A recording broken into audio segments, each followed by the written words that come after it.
Hello friends, welcome to Praveen study point. दोस्तों, आज की इस वीडियो में हम क्लास 7 एनसीईआरटी हिस्ट्री का चैप्टर नंबर 10 पढ़ने वाले हैं, जिसका नाम है 18वीं शताब्दी में नए राजनीतिक गठन। दोस्तों, ये क्लास 7 एनसीईआरटी हिस्ट्री का लास्ट चैप्टर है, जिसका नाम 18वीं शताब्दी में नए राजनीतिक गठन है। दोस्तों, जैसा कि हम जानते हैं, क्लास 7 एनसीईआरटी हिस्ट्री में हमें मिडिवल इंडिया की हिस्ट्री के बारे में दिया गया था, यानी कि भारतीय मध्यकालीन इतिहास के बारे में दिया गया था। और ये लास्ट चैप्टर है और इसका नाम 18वीं शताब्दी में नए राजनीतिक गठन है। इससे ये पता चल रहा है कि इस चैप्टर में मध्यकालीन भारतीय इतिहास के लास्ट फेज को दिया गया है। इसके बाद के जो चैप्टर्स हमें मिलेंगे वो क्लास 8 में हमें पढ़ने को मिलेगा। उसमें हमें मॉडर्न इंडिया पढ़ने को मिलेगा, ठीक है, यानी कि आधुनिक भारतीय इतिहास को हम पढ़ पाएंगे। तो दोस्तों, ये जो मध्यकालीन भारतीय इतिहास का लास्ट फेज है उसमें क्या क्या सिनारियो चल रहा था वो हम इस चैप्टर में पढ़ेंगे। तो दोस्तों, चलिए हम वीडियो को शुरू करते हैं। लेकिन वीडियो को शुरू करने से पहले आप हमारे चैनल प्रवीण स्टडी पॉइंट को जरूर सब्सक्राइब कर लें, साथ में बेल आइकन भी जरूर प्रेस कर लें, ताकि इसी तरह के वीडियो के लेटेस्ट अपडेट आपको सबसे पहले मिलते रहे। ठीक है, तो चलिए वीडियो को शुरू करते हैं, देखते हैं कि इस चैप्टर में क्या लिखा हुआ है।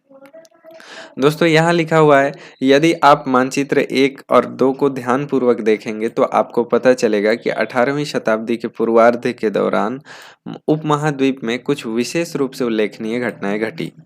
गौर कीजिए कि कई स्वतंत्र राज्यों का उदय से मुगल साम्राज्य की सीमाएं किस तरह से बदली।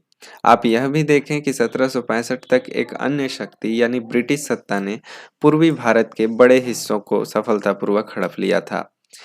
ये मानचित्र हमें यह दर्शाते हैं कि 18वीं शताब्दी एक ऐसी अवधि थी जब भारत में राजनीतिक परिस्थितियां अपेक्षाकृत एक छोटे से समय अंतराल में बड़ी तेजी से अचानक बदलनी शुरू हो गई। इस अध्याय में हम 18वीं शताब्दी के पूर्वार्ध आ, जब मोटे तौर पर 1707 में जब औरंगजेब की मृत्यु हो गई थी, वहां से 1761 तक जब पानीपत की तीसरी लड़ाई हुई, वहां के दौरान उपमहाद्वीप में उत्पन्न हुई नई राजनीतिक शक्तियों के बारे में पढ़ेंगे। ठीक है, तो दोस्तों, हम यहाँ पे सबसे पहले मानचित्र देख लेते हैं। यहाँ पे आप देखिए, मानचित्र 1 लिखा हुआ है। यहाँ लिखा हुआ है 18वीं शताब्दी में नए राजनीतिक गठन यहाँ दर्शाए गए हैं। ठीक है, यहाँ इस मानचित्र में आप देख सकते हैं मुगल साम्राज्य की सीमा कब तक, तो 1700 में जो बाहरी सीमा थी मुगल साम्राज्य की वो ये थी। आप एक बार यहाँ से देख सकते हैं, ये वाला जो लाइन है ये 1700 में मुगल साम्राज्य की बाहरी सीमा को दर्शाता है। ठीक है, नीचे आप यहाँ पे देख सकते हैं, ये लगभग पूरा का पूरा उपमहाद्वीप है 1700 में। ठीक है, लेकिन अगर आप यहाँ देखें सेकंड वाले मानचित्र में, तो यहाँ ब्रिटिश नियंत्रण के अंतर्गत जो क्षेत्र है उसको इस वाले कलर से दिखाया गया है। तो देखिए, जो नई शक्ति उभर रही थी उस समय में 18वीं शताब्दी के मध्य में, आप यहाँ पे देख सकते हैं कि ब्रिटिशों का कहाँ पे नियंत्रण स्थापित हो चुका था। तो आप ये दो जगह देख सकते हैं, यहाँ पे आप राजपूतों को देख सकते हैं। ठीक है, यहाँ पे हैदराबाद में निजामों को देख सकते हैं। ठीक है, अवध में भी अलग सत्ता स्थापित हो गई थी। ठीक है, तो अलग अलग जगह में अलग अलग चीजें हो रही थी। यहाँ पे आप फ्रांसीसी लोग को देख सकते हैं, यहाँ पे उन लोगों ने भी व्यापार करना शुरू कर दिया था। तो इस तरह की चीजें थी। नेक्स्ट टॉपिक है मुगल साम्राज्य और परवर्ती मुगलों के लिए संकट की स्थिति। अध्याय 4 में आपने देखा था कि मुगल साम्राज्य अपनी सफलता की ऊंचाई पर किस प्रकार पहुंचा था, और फिर 17वीं शताब्दी के अंतिम वर्षों में उसके सामने तरह तरह के संकट किस प्रकार खड़े होने लगे थे। ऐसा अनेक कारणों से हुआ। बादशाह औरंगजेब ने दक्कन में 1679 से लंबी लड़ाई करते हुए साम्राज्य के सैन्य और वित्तीय संसाधनों को बहुत अधिक खर्च कर दिया था औरंगजेब ने। ठीक है, साउथ इंडिया की ओर लड़ाई करते रहा। औरंगजेब के उत्तराधिकारियों के शासनकाल में साम्राज्य के प्रशासन की कार्यकुशलता समाप्त होने लगी और मनसबदारों के शक्तिशाली वर्ग को वश में रखना केंद्रीय सत्ता के लिए कठिन हो गया। सूबेदार के रूप में नियुक्त अभिजात अक्सर राजस्व और सैन्य प्रशासन, दीवानी एवं फौजदारी दोनों कार्यालयों पर नियंत्रण रखते थे, और इससे मुगल साम्राज्य के विशाल क्षेत्रों पर उन्हें विस्तृत राजनीतिक, आर्थिक और सैन्य शक्तियां मिल गई। जैसे जैसे सूबेदारों ने प्रांतों पर अपना नियंत्रण सुदृढ़ किया, राजधानी में पहुंचने वाले राजस्व की मात्रा में कमी आती गई। उत्तरी तथा पूर्वी भारत के अनेक हिस्सों में हुए जमींदारों और किसानों के विद्रोहों और कृषक आंदोलनों ने इन समस्याओं को और भी गंभीर बना दिया। कभी कभी ये विद्रोह बढ़ते हुए करों के भार के विरुद्ध किए गए थे और कभी कभी ये शक्तिशाली सरदारों के द्वारा अपनी स्थिति को सुदृढ़ बनाने की कोशिशें थी। अतीत में भी विद्रोही समूहों ने मुगल सत्ता को चुनौती दी थी, परंतु अब ऐसे समूहों ने क्षेत्र के आर्थिक संसाधनों का प्रयोग अपनी स्थितियों को मजबूत करने के लिए किया। पहले ये लोग ऐसा नहीं करते थे। जिस तरह धीरे धीरे राजनैतिक व आर्थिक सत्ता प्रांतीय सूबेदारों, स्थानीय सरदारों व अन्य समूहों के हाथों में आ रही थी, औरंगजेब के उत्तराधिकारी इस बदलाव को रोक नहीं सके। इस आर्थिक व राजनैतिक संकट के बीच ईरान के शासक नादिर शाह ने 1739 में दिल्ली पर आक्रमण कर लिया और संपूर्ण नगर को लूटकर वह बड़ी मात्रा में धन दौलत ले गया। नादिर शाह के आक्रमण के बाद अफगान शासक अहमद शाह अब्दाली ने के आक्रमणों का तांता लगा रहा। मतलब अहमद शाह अब्दाली वो बार बार आक्रमण करते रहा यहाँ पे, ठीक है। उसने तो 1748 से 1761 के बीच 5 बार उत्तरी भारत पर आक्रमण किया और लूटपाट मचाई, ठीक है। तो चलिए इस बॉक्स में क्या लिखा है वो भी हम पढ़ लेते हैं। भरपूर फसल और खाली तिजोरियां, ठीक है। एक तत्कालीन लेखक ने साम्राज्य के वित्तीय दिवालियेपन का वर्णन इन शब्दों में किया है। उसी समय का एक लेखक था जिसने इस मुगल साम्राज्य के इस समय की स्थिति यानी तात्कालिक स्थिति का वर्णन किया है, ठीक है, कि इसकी आर्थिक स्थिति, इसकी वित्तीय संसाधन किस तरह से दिवालिया हो गए थे, ठीक है। यहाँ लिखा है, बड़े जमींदार निस्सहाय और निर्धन हो गए हैं। उनके किसान वर्ष में 2 फसलें उगाते हैं, लेकिन उन्हें दोनों में से कुछ नहीं मिलता। उनके स्थानीय गुमाश्ते एक तरह से किसानों के हाथ की कठपुतलियां बने रहते हैं, जैसे कि स्वयं किसान अपने ऋणदाता के वश में रहता है, जब तक कि वह साहूकार का कर्जा नहीं चुका देता। इस प्रकार संपूर्ण व्यवस्था एवं प्रशासन इतना चकनाचूर हो गया है कि यद्यपि किसान अपनी फसल के जरिए मानो सोना बटोरता है, लेकिन उसके मालिक जमींदार को एक तिनके का टुकड़ा भी नहीं मिलता है। ऐसी हालत में जमींदार सशस्त्र सेना कैसे रख सकते हैं जिनकी उससे आशा की जाती है। वे अपने सैनिकों को जो लड़ाई के समय उनके आगे चलते हैं और घुड़सवारों को जो उनके ठीक पीछे पीछे चलते हैं, पैसे कहाँ से लेके देंगे, ठीक है। इस तरह का वर्णन कोई लेखक करता है जो कि तत्कालीन था उस समय का। नादिर शाह का दिल्ली आक्रमण, जो कि बार नादिर शाह जो आक्रमण किया था दिल्ली पे, जैसे ही दिल्ली कमजोर हुआ था, यहाँ पे आप देख सकते हैं उसके आक्रमण को दिखाया गया है। यहाँ पे 1739 में दिल्ली पर आक्रमण करता है नादिर शाह और धन दौलत लूट करके ले जाता है, ठीक है। यहाँ देखिए, नादिर शाह के आक्रमण के परिणाम स्वरूप दिल्ली में जो विध्वंस हुआ उसका वर्णन समकालीन प्रेक्षकों ने किया था।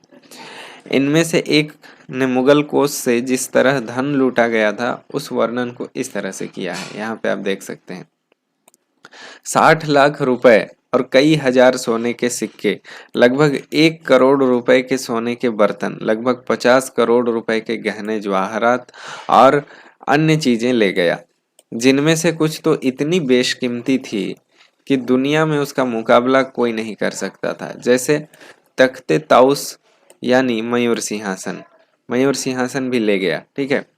एक अन्य वृतांत में दिल्ली पर आक्रमण के प्रभाव का वर्णन मिलता है। एक अन्य वृतांत है जिसमें क्या कहा जाता है वो देखिए।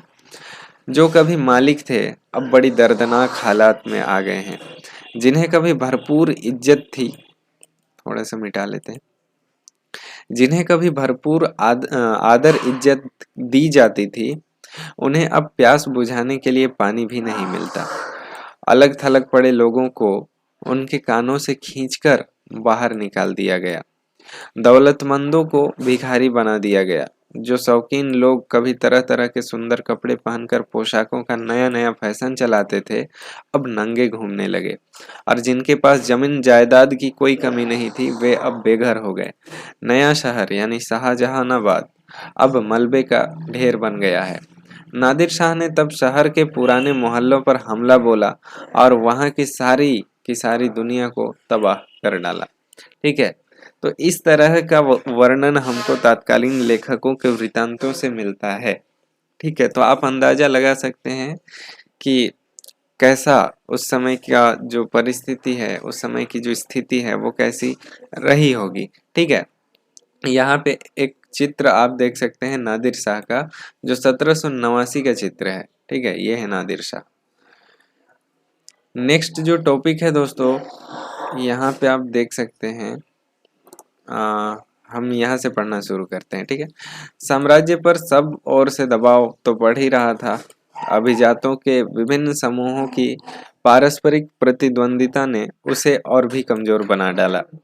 ये अभिजात दो गुटों में बटे हुए थे, ईरानी और तुरानी, मतलब तुर्क मूल के। ठीक है, तुरानी मतलब तुर्क मूल के थे।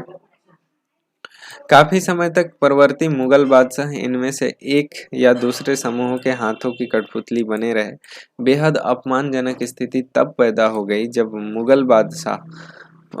मुगल बादशाहों फर्रुखसियर और आलमगीर द्वितीय की हत्या की गई और दो बादशाहों अहमद शाह और शाह आलम द्वितीय को उनके अभिजातों ने अंधा कर दिया।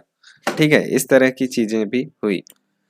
नेक्स्ट है दोस्तों, नए राज्यों का उदय। ठीक है, इसमें लिखा है मुगल सम्राटों की सत्ता के पतन के साथ साथ बड़े बड़े प्रांतों, सूबेदारों और बड़े जमींदारों ने उपमहाद्वीप के विभिन्न भागों में अपनी शक्ति को और प्रबल बना लिया।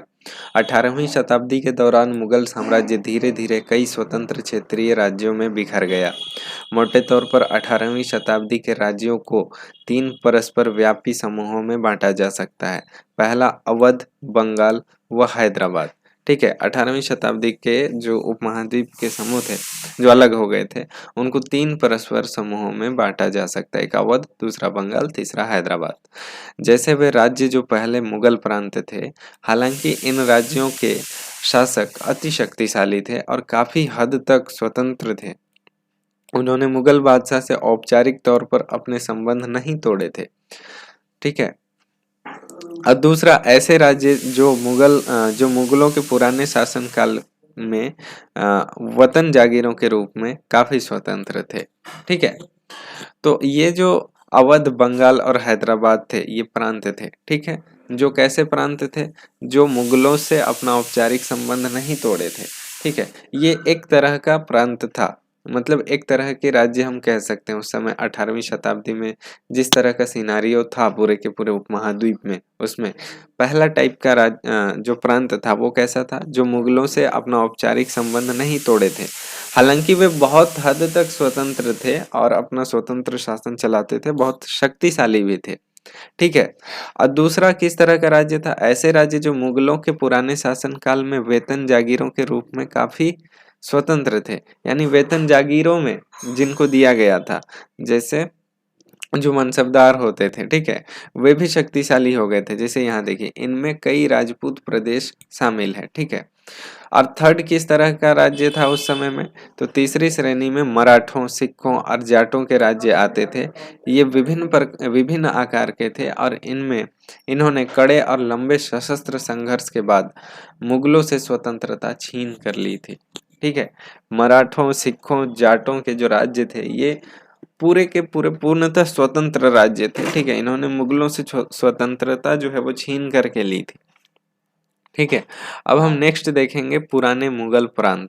जो मुगल प्रांत थे, जैसे हैदराबाद हो गया, ठीक है, अवध हो गया, उसके बाद यहाँ पे अगर आप देखें तो बंगाल हो गया। अब इन प्रांतों के बारे में पढ़ते हैं कि उस समय 18वीं शताब्दी के मध्य में इन प्रांतों की क्या स्थिति थी। ठीक है, तो चलिए यहाँ देखते हैं। पुराने मुगल प्रांत जिन उत्तराधिकारी राज्यों का उद्भव हुआ, मतलब पुराने मुगल प्रांतों से जिन उत्तराधिकारी राज्यों का उद्भव हुआ, उनमें से 3 राज्य प्रमुख हैं।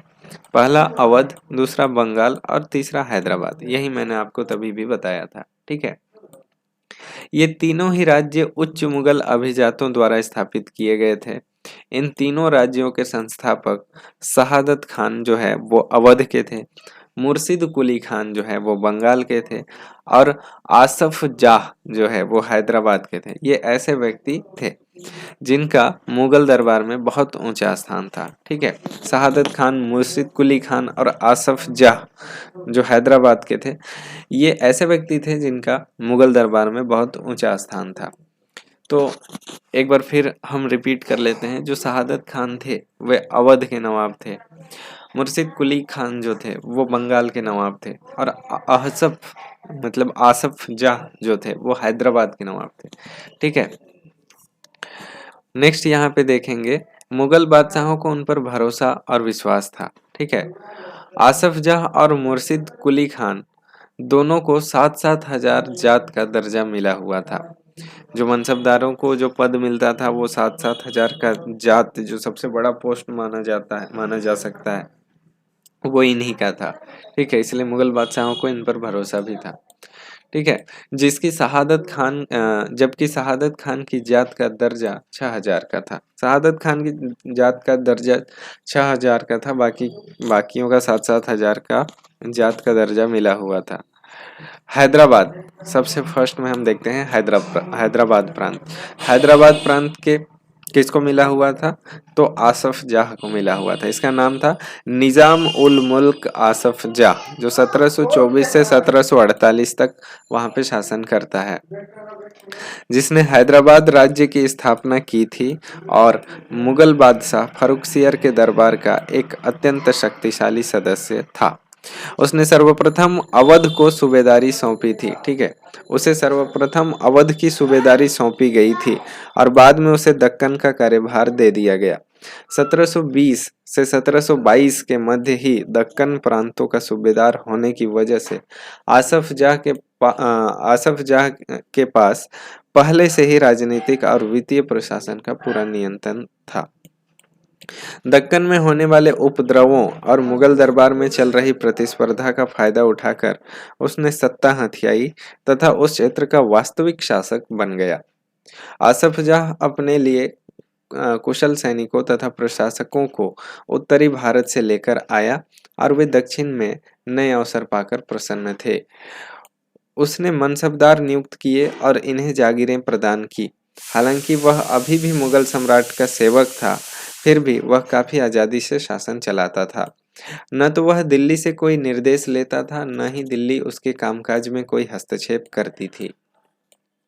मुगल बादशाह तो केवल निजाम उल मुल्क आसफ जाह द्वारा पहले से लिए गए निर्णयों की पुष्टि कर दिया करते थे। हैदराबाद राज्य पश्चिम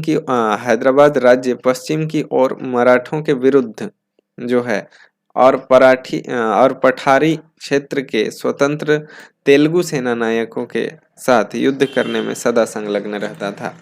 तो हैदराबाद के जो निजाम है वो मराठों के साथ और तेलुगु सेना नायकों के साथ युद्ध करने में सदा संलग्न रहता था, हमेशा युद्ध होते रहता था। और पूरब दिशा में निजाम उल मुल्क आसफ जाह कोरोमंडल तट पर स्थित वस्त्रोत्पादक धन संपन्न क्षेत्र पर अपना नियंत्रण प्राप्त करने की महत्वाकांक्षा भी रखता था, पर उसकी इस महत्वाकांक्षा पर उस क्षेत्र में ब्रिटिश शक्ति की उपस्थिति के कारण रोक लग गई। ठीक है, अगर आप हैदराबाद को मैप में देखें दोस्तों, तो मैप आपको यहाँ पे मिल जाएगा।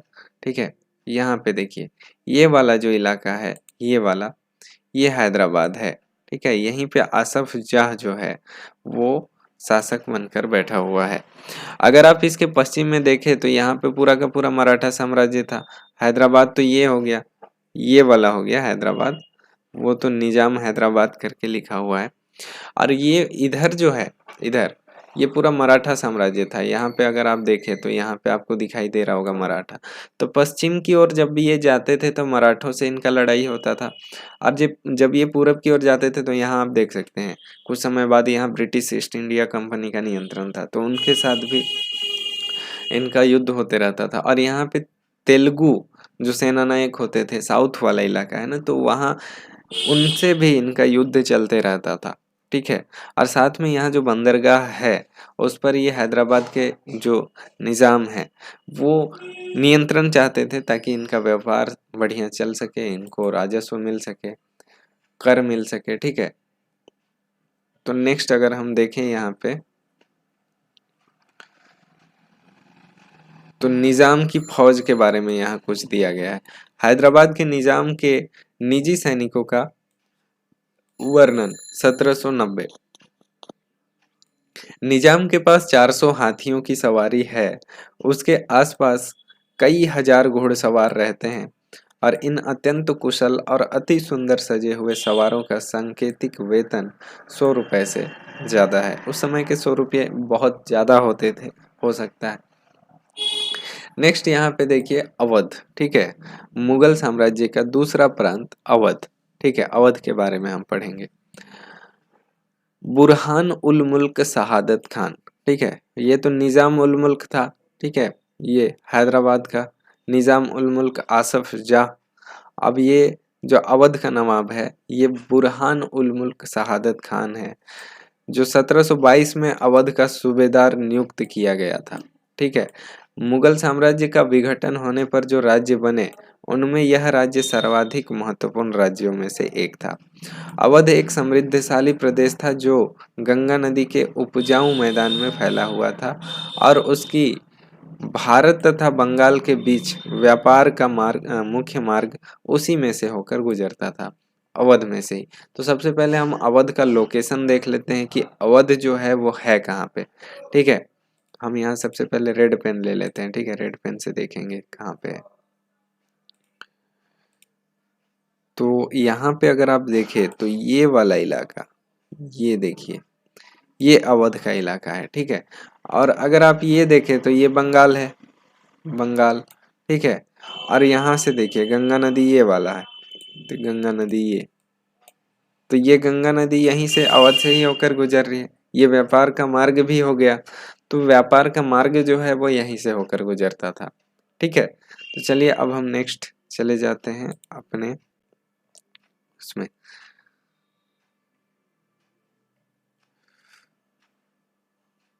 तो यहाँ लिखा हुआ है कि जो बंगाल के बीच व्यापार का मुख्य मार्ग उसी में से होकर गुजरता था।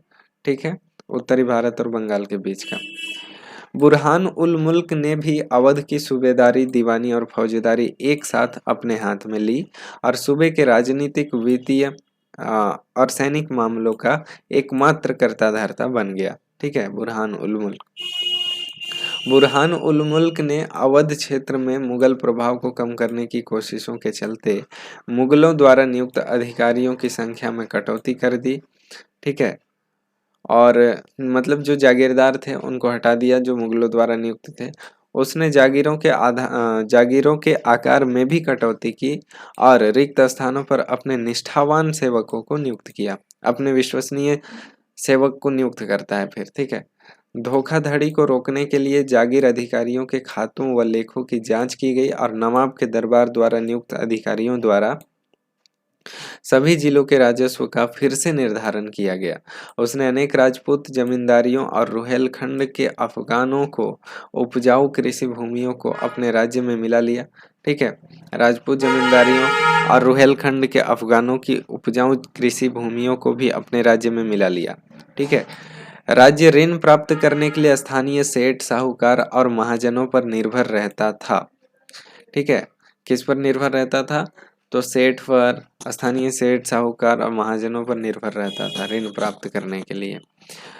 राज्य राजस्व का ठेका सबसे ऊंची बोली लगाने वाले इजारेदार को देता था। इजारेदार कौन है? तो इजारेदार राज्य को एक निश्चित रकम भुगतान करने का वचन देते थे। स्थानीय साहूकार राज्य को ठेके की इस रकम के भुगतान की गारंटी देते थे। दूसरी ओर इजारेदारों को कर का मूल्यांकन करने और उसे एकत्र करने की खासी छूट दी जाती थी। इन परिवर्तनों के फलस्वरूप साहूकारों और महाजनों जैसी कई नए सामाजिक समूह राज्य की राजस्व प्रणाली के प्रबंध को प्रभावित करने लगे। पहले ऐसा कभी नहीं हुआ था। ठीक है। हमने पढ़ा दोस्तों अवध के बारे में। अब हम पढ़ेंगे बंगाल के बारे में। तो दोस्तों बंगाल के बारे अगर पढ़े तो बंगाल के बारे में यहाँ पे दिया गया है, ठीक है। सबसे पहले हम बंगाल का मैप देख ले लेते हैं। ये वाला जो है ये बंगाल है, ठीक है, ये वाला इलाका रेड कलर से जो है, ठीक है। चलिए अब हम नेक्स्ट पढ़ते हैं बंगाल के बारे में कि यहाँ पे क्या दिया गया है। तो दोस्तों बंगाल, मुर्शिद कुली खान के नेतृत्व में बंगाल धीरे धीरे मुगल नियंत्रण से अलग हो गया, ठीक है। मुर्शिद कुली खान बंगाल के नायब थे, ठीक है, नायब लिखा हुआ है, नवाब थे, यानी कि प्रांत के सूबेदार के प्रतिनियुक्त थे। यद्यपि मुर्शिद कुली खान औपचारिक रूप से सूबेदार कभी नहीं बना, ठीक है। उसने बहुत जल्द सूबेदार के पद से जुड़ी हुई सत्ता अपने हाथ में ले ली। हैदराबाद और अवध के शासकों की तरह उसने भी राज्य के राजस्व प्रशासन को अपना नियंत्रण में ले लिया, ठीक है, राजस्व और प्रशासन को अपने नियंत्रण में ले लिया। बंगाल में मुगल प्रभाव को कम करने के लिए उसने बंगाल के राजस्व का बड़े पैमाने पर पुनर्निर्धारण करने का आदेश दिया। सभी जमींदारों से बड़ी कठोरता से राजस्व नगद वसूल किया जाता था और परिणाम स्वरूप बहुत से जमींदारों को महाजनों तथा साहूकारों से उधार लेना पड़ता था। जो लोग राजस्व का भुगतान नहीं कर पाते थे उन्हें मजबूरन अपनी जमीन बड़े जमींदारों को बेचनी पड़ती थी। तो इस तरह का सिस्टम भी यहाँ पे मुर्शिद कुली खान लागू किया था। इस प्रकार 18वीं शताब्दी में बंगाल के एक क्षेत्रीय राज्य बन जाने से जमींदारों में काफी बदलाव आया। राज्य और साहूकार के बीच हैदराबाद तथा अवध में जो घनिष्ठ संबंध था वह अलीवर्दी खान के शासनकाल 1740 से 1756 में बंगाल में भी स्पष्ट दिखाई देता है। उसके शासनकाल में जगत सेठ का साहूकार घराना अत्यंत समृद्धशाली हो गया। जगत सेठ का साहूकार घराना, ठीक है। अलीवर्दी खान के शासनकाल में अवध और बंगाल का घनिष्ठ संबंध भी दिखाई देता है, ठीक है। नेक्स्ट देखिए, यदि हम इन राज्यों के अभिलक्षणों पर विहंगम दृष्टि डालें तो हमें उनमें कुछ सामान्य विशेषताएं देखने को मिलेंगी। प्रथम विशेषता ये है कि यद्यपि बड़े राज्य पुराने मुगल अभिजातों द्वारा स्थापित किए गए थे, ये अभिजात कुछ प्रशासनिक व्यवस्थाओं के प्रति संदेहास्पद थे जो उन्हें उत्तराधिकार में मिले थे। विशेषतः वे जागीरदारी व्यवस्था को अत्यंत संदेह की दृष्टि से देखा करते थे। दूसरा, उनके कर प्राप्त करने के तरीके मुगलों से भिन्न थे, ठीक है। जो नए राज्य बने मुगलों से अलग होकर, जो कि औपचारिक रूप से अलग नहीं हुए थे लेकिन बहुत हद तक स्वतंत्र थे, स्वतंत्रता से शासन कर रहे थे, ठीक है। उनका जो विश्वास था वो पुराने जागीरदारों पर नहीं था। वे अपने निष्ठावान जागीरदार वहां पे नियुक्त करते थे, ठीक है। नेक्स्ट है, कर संग्रह करने के लिए राज्य के अधिकारियों पर निर्भर न रहकर 3 राज्यों यानी हैदराबाद, अवध और बंगाल ने राजस्व वसूली के लिए इजारेदारों के साथ ठेके कर लिए, ठीक है। इजारेदारी की प्रथा जो मुगल द्वारा पूर्णतः नापसंद की गई थी, 18वीं शताब्दी में समस्त भारत में फैल गई। तथापि देहात के उसके प्रभाव में क्षेत्रीयता विभिन्नताएं थी। इन सभी क्षेत्रीय राज्यों में तीसरा सामान्य लक्षण यह था कि उनमें राज्य और धनी महाजनों तथा वाणिक जनों के बीच संबंध उभरने लगे। ये साहूकार महाजन लोग लगान वसूल करने वाले इजारेदारों को पैसा देते थे, उधार में देते थे, बल्कि ये प्रतिभूति जमानत या बंधक के रूप में जमीन रख लेते थे और उनकी जोतों से अपने खुद के करिंदों के जरिए कर वसूल किया करते थे। इस प्रकार समस्त भारत में धनाढ्य साहूकार और महाजनों की इस नई राजनैतिक व्यवस्था में साझेदारी बढ़ रही थी। दोस्तों एक और है यहाँ पे राजपूतों की वेतन जागीरी, ठीक है। हमने अभी मुगलों से जो अलग हुए थे लेकिन औपचारिक रूप से अलग नहीं हुए थे उन प्रांतों के बारे में पढ़ा। कौन कौन से प्रांत थे? तो पहला था अवध, दूसरा था हैदराबाद और तीसरा था बंगाल, ठीक है। अब हम पढ़ेंगे राजपूतों की वतन जागीरी, ठीक है, राजपूत के बारे में। बहुत से राजपूत घराने विशेष रूप से अंबर और जोधपुर के घराने मुगल व्यवस्था में विशिष्टता के साथ सेवारत रहे थे, लेकिन बदले में उन्हें अपनी वतन जागीरों पर पर्याप्त स्वायत्तता का आनंद लेने की अनुमति मिली हुई थी। परंतु 18वीं शताब्दी में इन शासकों ने अपने आसपास के इलाकों पर अपने नियंत्रण का विस्तार करने के लिए अपने हाथ पांव मारने शुरू किए। जोधपुर के राजा अजीत सिंह ने भी मुगल दरबार में गुटीय राजनीति में अपने पैर फंसा दिए। इन प्रभावशाली राजपूत घरानों ने गुजरात और मालवा के लाभदायक सूबों की सूबेदारी का दावा किया। गुजरात और मालवा के, ठीक है। जोधपुर के राजा अजीत सिंह को गुजरात की सूबेदारी और अंबर के सवाई राजा जय सिंह को मालवा की सूबेदारी मिल गई, ठीक है। बादशाह जहानदार शाह ने 1713 में इन राजाओं के इन पदों का नवीकरण कर दिया। उन्होंने अपने वेतनों के पास पड़ोस के शाही इलाकों के कुछ हिस्सों पर कब्जा करने की भी कोशिशें की। जोधपुर घराने ने नागौर को जीता और अपने राज्य में मिला लिया, ठीक है। दूसरी ओर अंबर ने भी बूंदी और बड़े बड़े हिस्सों पर अपना कब्जा कर लिया। सवाई राजा जयसिंह ने जयपुर में अपनी नई राजधानी स्थापित की और उसे 1722 में आगरा की सूबेदारी दे दी गई। 1740 के दशक से राजस्थान में मराठों के अभियानों ने इन रजवाड़ों पर भारी दबाव डालना शुरू कर दिया, जिससे उनका अपना विस्तार आगे होने से रुक गया, ठीक है। दोस्तों, अगर आप राजपूत राज्यों को मैप में देखें तो आप यहाँ पे इस प्रकार देख सकते हैं। हम यहाँ पे हरा कर लेते हैं, ठीक है, कलर को। यहाँ पे आप देखें तो ये जो है ये राजपूतों का एरिया है, ठीक है। ये मालवा प्रदेश जो है इसमें भी राजपूत ही रहते थे। उसके बाद लड़ाइयाँ भी हुई, ठीक है। आसपास लड़ाइयाँ होते रहते थे अपनी क्षेत्रीय सीमाओं के वजह से, ठीक है। दोस्तों, यहाँ पे हम देखें तो यहाँ कुछ दिया गया है बॉक्स में, तो उसको भी हम पढ़ लेते हैं। यहाँ लिखा है, कई राजपूत सरदारों ने पहाड़ियों की चोटियों पर किले बनाए जो सत्ता के केंद्र बने, ठीक है।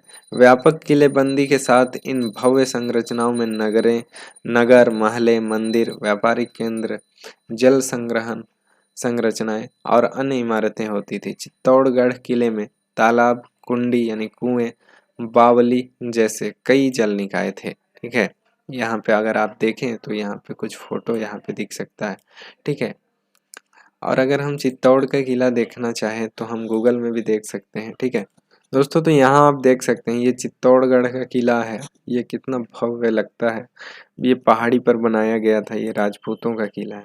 अब बड़ा करके देखिए यहाँ पे, ये आप देख सकते हैं किस तरह का ये स्ट्रक्चर था।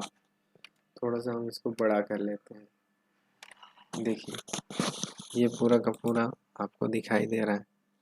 यहाँ से आप ये देखिए, ये चित्तौड़ का किला है। ये देखिए किस तरह से यहाँ जल संरक्षण की भी व्यवस्था की गई थी।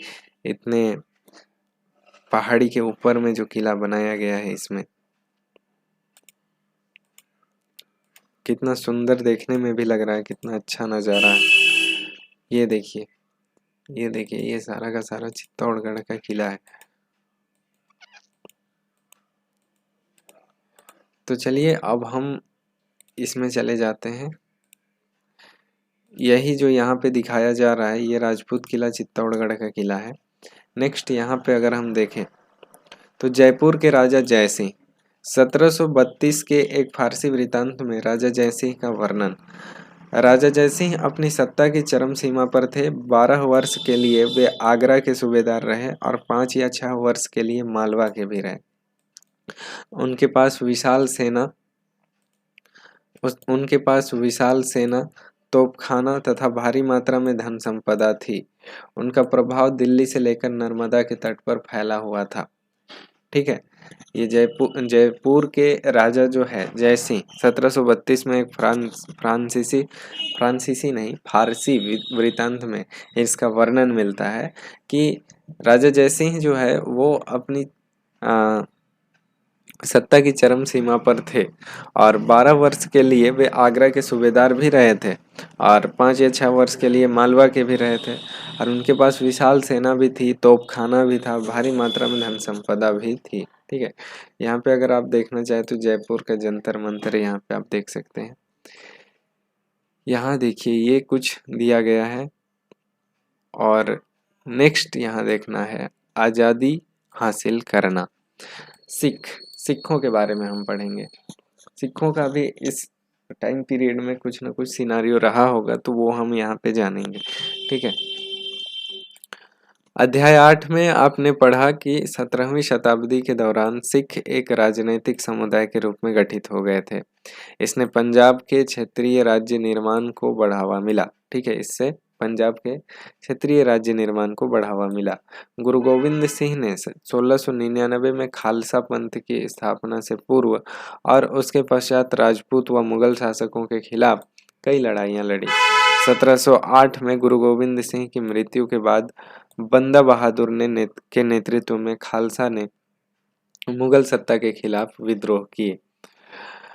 उन्होंने बाबा गुरु नानक और गुरु गोविंद सिंह के नामों वाले सिक्के गढ़कर अपने शासन को सार्वभौम बताया और सतलुज तथा और यमुना नदियों के बीच के क्षेत्र में उन्होंने अपने प्रशासन की स्थापना की। 1715 में बंदा बहादुर को बंदी बना लिया गया और उसे 1716 में मार दिया गया। ठीक है, इस तरह की चीजें हैं। तो गुरु गोविंद सिंह जो है वो 1708 में उसकी मृत्यु हो जाती है। उसके बाद बंदा बहादुर जो है वो खालसा पंथ का नेतृत्व करता है और मुगल सत्ता के खिलाफ विद्रोह कर देता है। ठीक है, अब 1715 में बंदा बहादुर को बंदी बना लिया जाता है और 1716 में उसको मार दिया जाता है।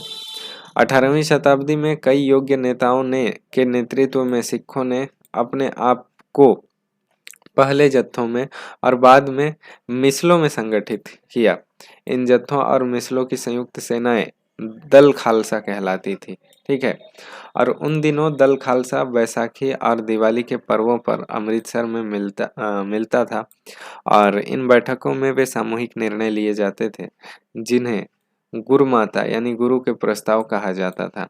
सिखों ने राखी व्यवस्था स्थापित की जिसके अंतर्गत किसानों की उपज का 20% कर के रूप में लेकर बदले में उसे संरक्षण प्रदान किया जाता था। ये जो राखी व्यवस्था है, इस राखी व्यवस्था के अंतर्गत किसानों से 20% टैक्स लिया जाता था उनकी उपज का और बदले में उन्हें संरक्षण प्रदान किया जाता था। गुरु गोविंद सिंह ने खालसा को प्रेरित किया था कि शासन उनके भाग्य में है। ठीक है, यानी राज करेगा खालसा। अपने सुनियोजित संगठन के कारण खालसा पहले मुगल सूबेदारों के खिलाफ और फिर बाद में अहमद शाह अब्दाली के खिलाफ सफल विरोध प्रकट कर सका। ठीक है, खालसा ने 1765 में अपना सिक्का गढ़कर सार्वभौम शासन की घोषणा की और यह महत्वपूर्ण है कि सिक्के पर उत्कीर्ण शब्द वही थे जो बंदा बहादुर के समय खालसा के आदेशों में पाए जाते हैं। 18वीं शताब्दी के अंतिम भाग में सिख इलाके सिंधु से यमुना तक फैले हुए थे और यद्यपि ये विभिन्न शासकों में बटे हुए थे, इनमें से एक शासक महाराजा रणजीत सिंह ने विभिन्न सिख समूहों में फिर से एकता कायम करके 1799 में लाहौर को अपनी राजधानी बनाया।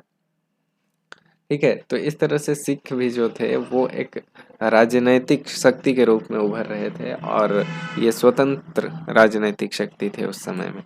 खालसा पंथ, दल खालसा जो है, इनका राजनीतिक हम दल मान सकते हैं, दल नहीं मानेंगे, लेकिन एक शक्ति के रूप में उभर रहा था। ठीक है, और इन्होंने सार्वभौम शासन साम्राज्य की स्थापना भी कर दी थी। ठीक है, सार्वभौम यहाँ पे क्या चीज है, हाँ, सार्वभौम सत्ता की स्थापना भी इन्होंने कर दी थी।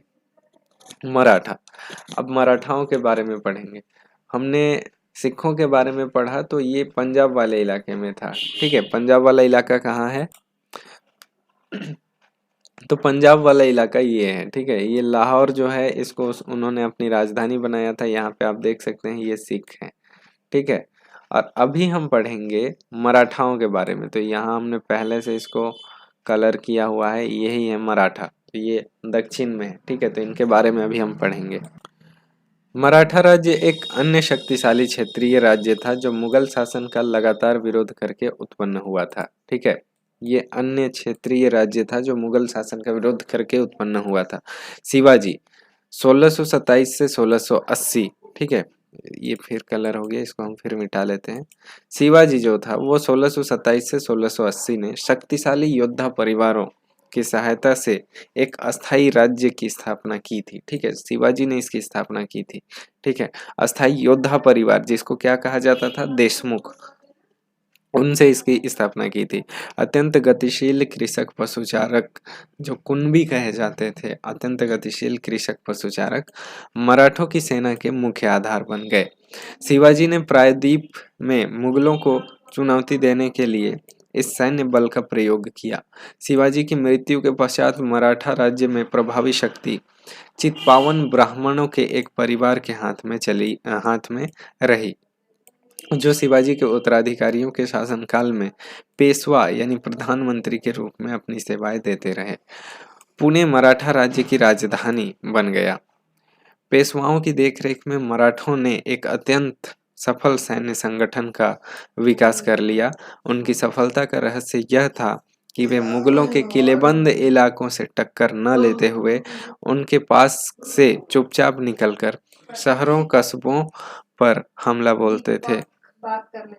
मुगल सेना ने ऐसे मैदानी इलाकों में मुगल सेना से ऐसे मैदानी इलाकों में मुठभेड़ लेते थे जहां रसद पाने और कुमक आने के रास्ते आसानी से रोके जा सकते थे।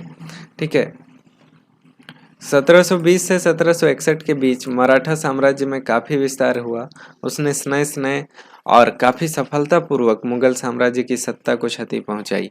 ठीक है, 1720 के दशक तक मालवा और गुजरात मुगलों से छीन लिए गए और 1730 के दशक तक मराठा नरेश को समस्त दक्कन प्रदेश के अधिपति के रूप में मान्यता मिल गई। ठीक है, मराठा नरेश को, और साथ ही इस क्षेत्र पर चौथ और सरदेश मुखी कर वसूलने का भी अधिकार मिल गया। ठीक है, चौथ और सरदेशमुखी कर वसूलने का अधिकार मिल गया।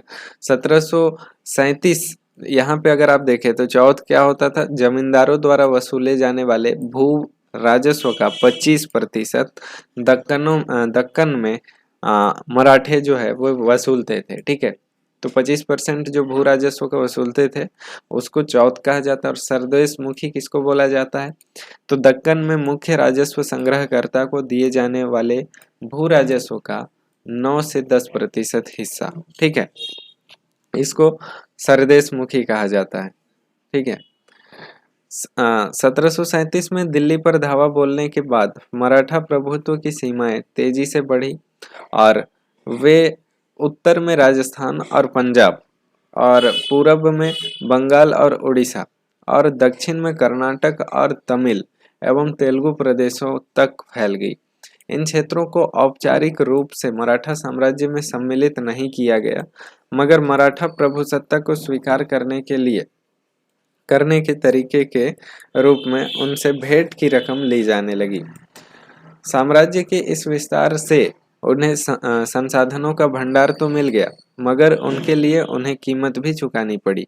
मराठों के सैन्य अभियानों के कारण अन्य शासक भी उनके खिलाफ हो गए और परिणाम स्वरूप मराठों को 1761 में पानीपत की तीसरी लड़ाई में अन्य शासकों से कोई सहायता नहीं मिली। अंतहीन सैन्य अभियानों के साथ साथ मराठों ने एक प्रभावशाली प्रशासन व्यवस्था तैयार की। जब किसी इलाके पर बार बार विजय अभियान पूरा हो जाता था तो मराठों का शासन सुरक्षित हो जाता था और वहां स्थानीय परिस्थितियों को ध्यान में रखते हुए धीरे धीरे भू राजस्व की मांग की गई। कृषि को प्रोत्साहित किया गया और व्यापार को पुनर्जीवित किया गया। इससे सिंधिया, गायकवाड़ और भोसले जैसे मराठा सरदारों को शक्तिशाली सेनाएं खड़ी करने के लिए संसाधन मिल सके। 1720 के दशक में मालवा में मराठा अभियानों ने उस क्षेत्र में स्थित शहरों के विकास में समृद्धि को कोई हानि नहीं पहुंचाई। उज्जैन सिंधिया के संरक्षण में और इंदौर होलकर के आश्रय में फलता फूलता रहा। ठीक है, उज्जैन सिंधिया के संरक्षण में और इंदौर होलकर के आश्रय में फलता फूलता रहा। ये शहर हर तरह से बड़े और समृद्धशाली थे और वे महत्वपूर्ण वाणिज्यिक और सांस्कृतिक केंद्रों के रूप में कार्य कर रहे थे। मराठों द्वारा नियंत्रित इलाकों में व्यापार के नए मार्ग खुले। चंदेरी के क्षेत्र में उत्पादित रेशमी वस्त्रों को मराठों की राजधानी पुणे में नया बाजार मिला।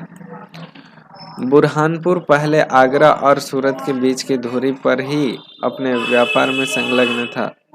बुरहानपुर पहले आगरा और सूरत के बीच की दूरी पर ही अपने व्यापार में संलग्न था, लेकिन अब उसने अपने वाणिज्यिक भीतरी क्षेत्र को बढ़ाकर दक्षिण में पुणे और नागपुर को तथा पूर्व में लखनऊ और इलाहाबाद को शामिल कर लिया था। जाट।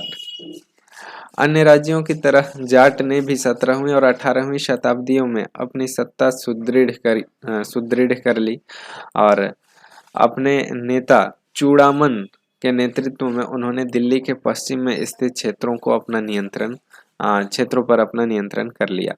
1680 के दशक तक आते आते उनका प्रभुत्व दिल्ली और आगरा के दो शाही शहरों के बीच के क्षेत्र पर होना शुरू हो गया। वस्तुतः कुछ अरसे के लिए वे आगरा शहर के अभिरक्षक ही बन गए। जाट समृद्ध कृषक थे और उनके प्रभुत्व क्षेत्र में पानीपत तथा बल्लभगढ़ जैसे शहर महत्वपूर्ण व्यापारिक केंद्र बन गए। सूरजमल के राज में भरतपुर शक्तिशाली राज्य के रूप में उभरा। 1739 में जब नादिर शाह ने दिल्ली पर हमला बोलकर उसे लूटा तो दिल्ली के कई प्रतिष्ठित व्यक्तियों ने भरतपुर में शरण ले ली। नादिर शाह के पुत्र जवाहिर शाह के पास 30,000 सैनिक थे और उसने 20,000 अन्य सैनिक मराठाओं के लिए, 15,000 सैनिक सिखों के लिए और इन सब के बलबूते पर मुगलों से लड़ा। और जहां भरतपुर का किला काफी हद तक पारंपरिक शैली में बनाया गया, वहीं दीग में जाटों ने अंबर और आगरा की शैलियों का समन्वय करते हुए एक विशाल बाग महल बनवाया। शाही वास्तुकला से जिन रूपों को पहली बार शाहजहां के युग में जोड़ा गया था, दीग की इमारतें उन्हीं रूपों के नमूने पर बनाई गई थी। अध्याय 5 और 9 दोनों के चित्र 12 को देखने से हमें ये पता चलेगा। यहाँ चित्र नंबर 8 दिया गया है। इसमें लिखा है 18वीं शताब्दी का दीग का राजमहल समूह। इमारत की छत पर मुख्य सभा भवन के बांग्ला गुंबद को गौर करें। यहाँ पे अगर आप देखें, ठीक है दोस्तों। अन्यत्र में यहाँ दिया गया है फ्रांसीसी क्रांति, जो कि 1789 से लेकर 1794 तक चला। 18वीं शताब्दी में भारत की विभिन्न राज्य व्यवस्थाओं में जनसाधारण को अपनी अपनी सरकारों के कार्यों में हिस्सा लेने का अधिकार नहीं था। ऐसी स्थिति पश्चिमी दुनिया में 18वीं शताब्दी के आखिरी दशकों में बनी हुई थी।